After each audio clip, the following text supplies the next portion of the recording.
আসসালামু আলাইকুম। আশা করি সকলেই ভালো আছেন। আজকে যথারীতি কাজে বের হয়ে গেছি। এই মাতাম থেকে একটি অর্ডার আসছে।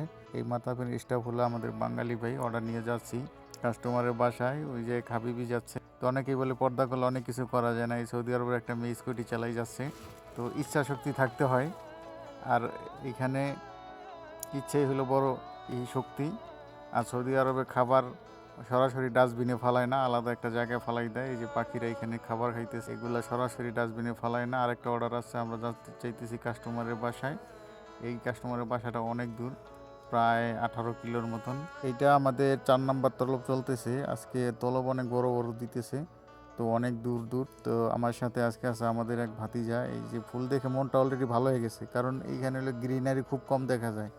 আমাদের দেশে যেমন চারিদিকে সবুজ আর সবুজ, এদিকে অতটা সবুজ দেখা যায় না।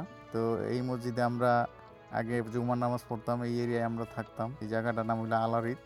এই এলাকায় অনেক স্মৃতি আছে জমা। যখন আমরা প্রথম জেদ্দা থেকে রিয়াদে আসি, এই এলাকায় ছিলাম 2 মাসের মতন। তারপর এইখান থেকে আমরা চলে আসি কাশি। গতকাল থেকে আজকের ওয়েদারটা অনেক ভালো ছিল। এই মাতাম থেকে একটি কল আছে, এটা রিসিভ করার জন্য আসছি। সবাই ভালো থাকবেন। আল্লাহ হাফেজ।